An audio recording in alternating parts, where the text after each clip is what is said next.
Hello everyone! Ayan, good evening po sa inyong lahat. And for today's video ay tara at samahan niyo po ako magluto nitong ating simpleng ulam pero napakasarap po nito guys. Hindi lang pang breakfast, pwede din pang lunch or pang dinner. Itong ating napakasarap na tortang talong. Kaya naman, tara na at samahan niyo po ako magluto and enjoy watching po. So ayan na nga guys, meron tayo dito nga talong. Ayan, iihawin natin dito sa stove. Ayan, shout out sa ating mga new followers.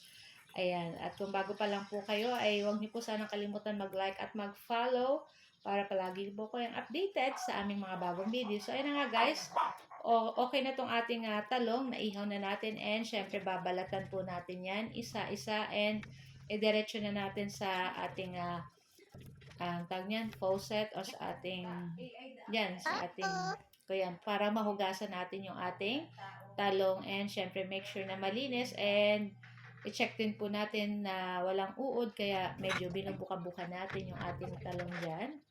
At pag okay na guys, ayan, i-set aside lang natin and syempre gagamit po tayo ng 4 na pirasong itlog para sa ating 6 na pirasong talong. So, ayan na nga at okay na lahat yung ating talong at napakagaganda ng ating talong kaya wala naman uod. So, kumuha na tayo ng 4 na pirasong itlog at batihin na po natin iyan at pagkatapos ilubog na natin lahat dyan yung ating talong. Ayan, para mababad na siya at para mas masarap. Ayan. So, maglagay tayo ng konting itlog para pag inano natin yung ating torta ay masarap po pag maraming itlog.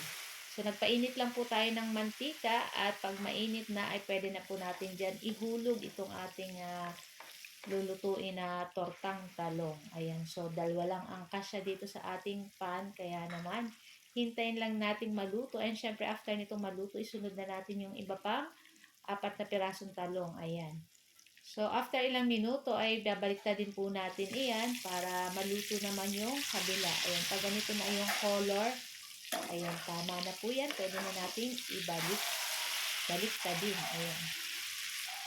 So, kayo po ba guys, ano po ang inyong ulam? Ayan, ang tortang talong po ay talagang paborito ng lahat kahit kami ay gusto namin ito. Kaya lang syempre, hindi rin naman po magandang araw-arawin lalo na po at nung ganito ay mamantika. Ayan, pero paminsan-minsan, okay lang naman po yan. O, diba?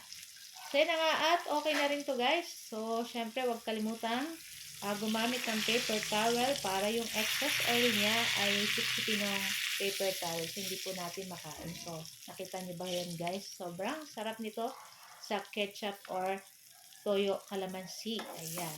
Tapos, ayan, baliktad din natin yung isa kasi yung isa hindi pa masyadong golden brown. So, luto-lutuin pa natin ng ilang minuto and okay na rin to guys. So, ready na rin po kami kumain at luto na itong ating tortang talong. And syempre, meron po meron po kami pritong tuyo at yung tirang pork chop na sinigang. So guys, thank you for watching. Bye! Sarap!